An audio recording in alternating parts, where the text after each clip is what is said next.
Hello, everybody.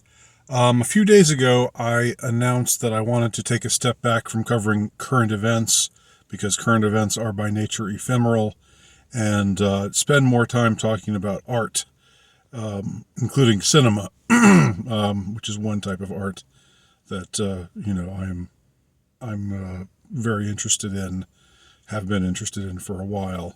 Almost became almost attempted to get involved in the making of this type of art, as I related in a previous video, but didn't end up getting involved in it after all, and I think I made the right choice.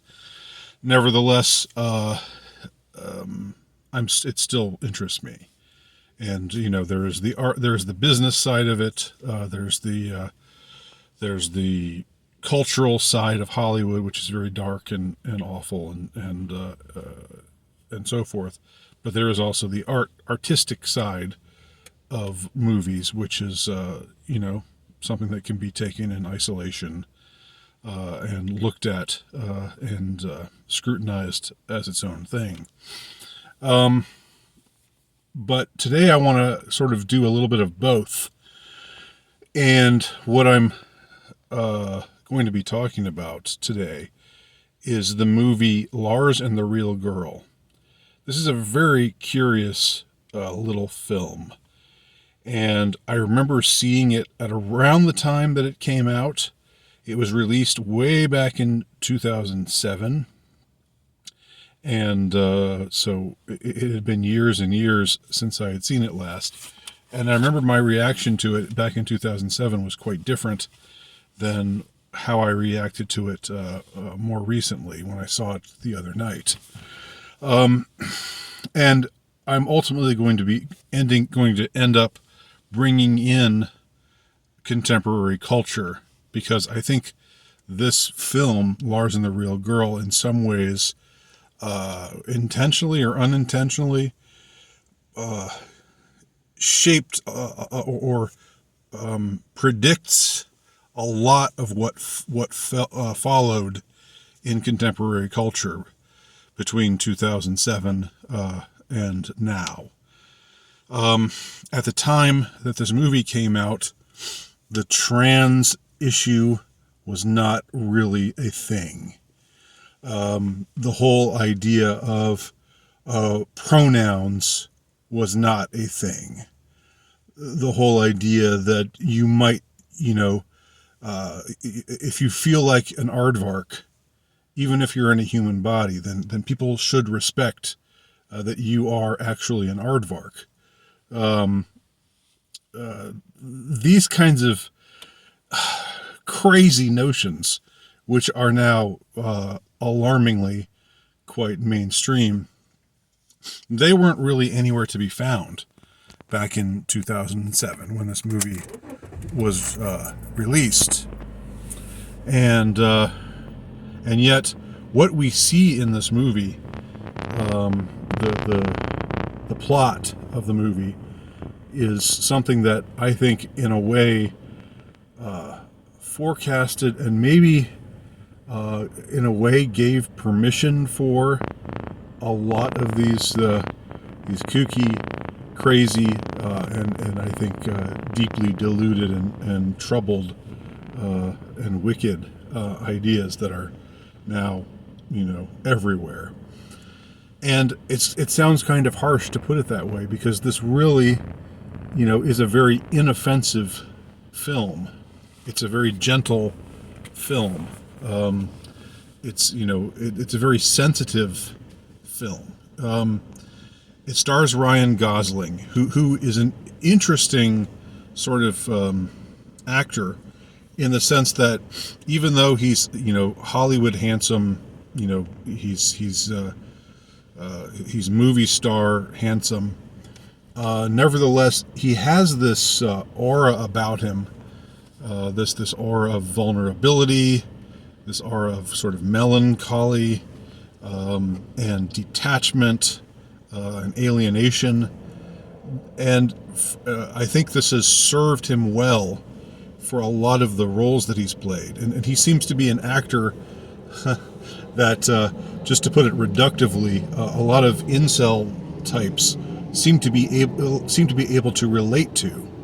Again, even though he's obviously, not an incel, he's a good-looking guy and a movie star. But when you see him on screen, there's something just in his aspect that that communicates this in a way that seems very authentic. I'm not sure where it comes from, but it's interesting and it's there. So, for instance, in a movie like Drive or Blade Runner 2049, and there are probably some others that I'm forgetting. In movies like these, he plays the guy who's the outsider, who's again, kind of a sad, melancholic figure who doesn't get the girl in the end, and who thinks he's a part of things, but in the end, with in the case of Blade Runner, he's his character is ultimately a tragic story, because he what he finds out is that all along he doesn't have this kind of connection that he thought he did to Harrison Ford's character, and so he ends up again this kind of tragic I guess hero. I mean, maybe anti-hero. I don't know. I'm not sure how to categorize it. But in Lars and the Real Girl, which is not a movie that got as much attention as these other movies, it was a more low-key, lower budget looking kind of film. He plays this guy who's maybe on the autism spectrum. I'm not sure how he would be diagnosed, but he's painfully shy and very socially maladroit. Again, even though he's extremely good looking, he just has real trouble connecting with people, and human intimacy is something that is very difficult for him. And there are reasons for that in the movie that they're in his background, his family background. It's suggested there are reasons why he became the way that he is. So, what happens over the course of the movie is, he's so tired of people asking him, trying to set him up with someone, trying to get him to have a girlfriend, he doesn't. And there's a girl at his office who likes him, obviously, but he's just withdrawing and retreating.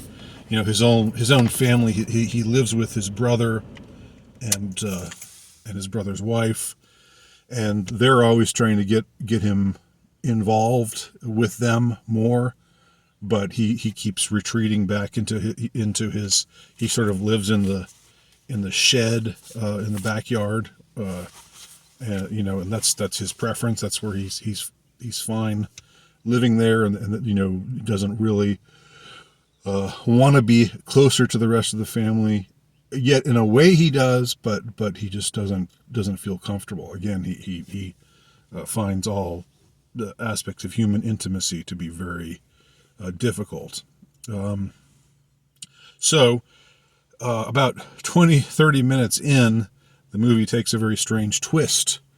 He learned the Ryan Gosling character learns about how you can order basically sex dolls off the internet, and this was back in 2007, so they are not as advanced looking as they are today. That's a kind of technology that has grown, and unfortunately there's more of a market for it today. There's an ever increasing market for this kind of product, given the epidemic of young male virginity, loneliness, and so forth. So he orders this. He finds out about it from his workmate, who's kind of a perv, who wants to order one of those dolls just for the basest of reasons. But he ends up ordering one because he wants to have a girlfriend, but have it be a safe girlfriend that doesn't involve actual intimacy. And so he tells everybody, "This is my new girlfriend," and he gives her a name.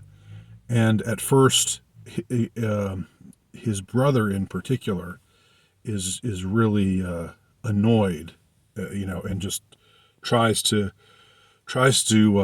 persuade him that this isn't the way to go. That his so-called girlfriend is just an inanimate doll, right? But his sister-in-law, who's very sympathetic to him, she's pregnant at the time, so she has this mothering instinct that's maybe being activated. She says, "Well, let's just play along with it. Let's say, in other words, if this is real for him, then this is his reality, and let's just treat him as if his delusion is real." And this ends up extending out to most of the other characters in the town. The movie is set in a small town somewhere up north, maybe in Minnesota, someplace like that. There's a Lutheran church involved, so one gets the impression it's Minnesota or Wisconsin or one of those places where there's a big, in the small towns there's a big Lutheran presence. So, without going into too much detail, for most of the movie, everybody in the town goes along with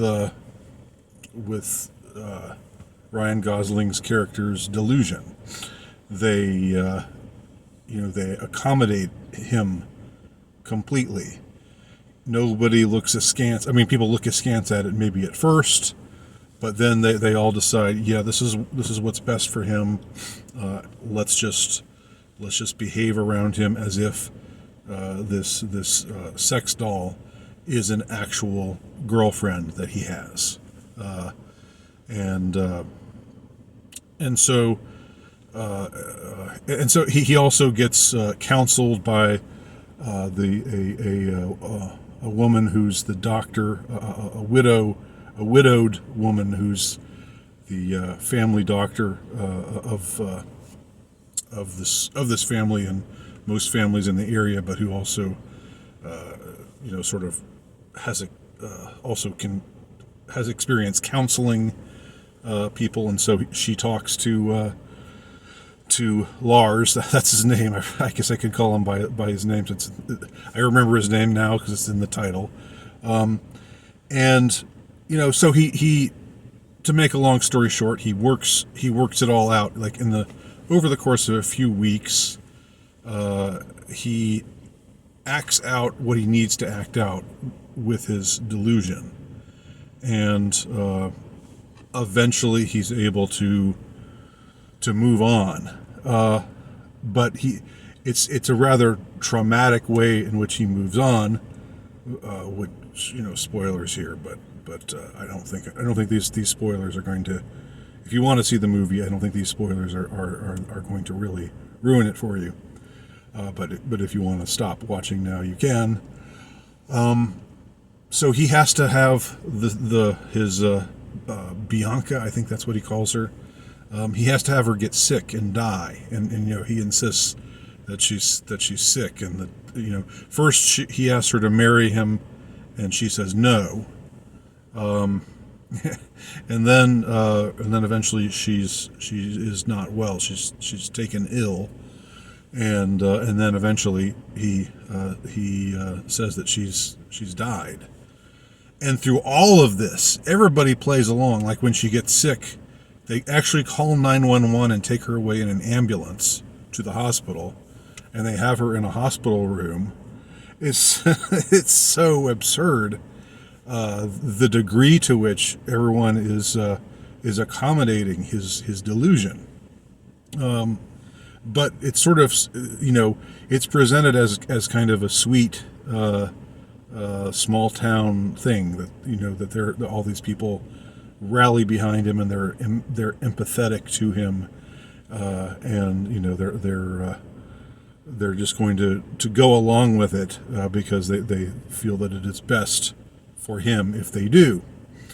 And so at the end of the movie, after her death, they actually have a funeral. They actually bury the doll, and then after she's gone, he's mourning her loss, but now he's ready to move on, and there's a suggestion that he's gonna, finally get with this girl in the office, and have a real relationship with a real person. Now, when I saw this movie back in 2007, I didn't think that much of it. I mean, I didn't think much of it as it related to culture, because this was before, before we started entertaining people's delusions. This is before we started saying, oh yeah, well, even though you're biologically a man, you're a woman if you say you're a woman. Even though you're biologically a woman, if you say you're a man, then you're a man. Even though you're biologically human, if you say you're a badger, then you're a badger. If you're in all ways but physical, I'm a wolf. As we saw in that one notorious video that you might or might not be aware of. So I find it interesting that this movie, in a way, paved the way for this whole acceptance of delusion. I don't know if in real life it would be healthy just to indulge a person who's obviously not right in the head, and who's treating this inanimate object as if it's a person. I don't think that's I don't know. I'm not. If such a scenario were to emerge, I'm not saying I would have the answer as to how to deal with it, and I understand how dealing with it with compassion is it's kind of sweet, and that none of them got hostile towards him, that except his brother at first, but then he quickly changed his tune, because he felt like he was culpable in the reason why he had become this way, which relates to their previous family dynamics and so forth. But in any case, this movie seems to predict what came later, the entire trans fad. It's what, in some ways, just because the movie was saying, if you've got a guy with a delusion like this, well, maybe it's not really a delusion. Who are we to say that it's a delusion? To us, it's a delusion, but to him, this is a real girl, just like it says in the title, Lars and the Real Girl. So now looking back, I am kind of troubled by this movie, and it's a hard movie to dislike, just because it's so sweet, it's so gentle, it's very,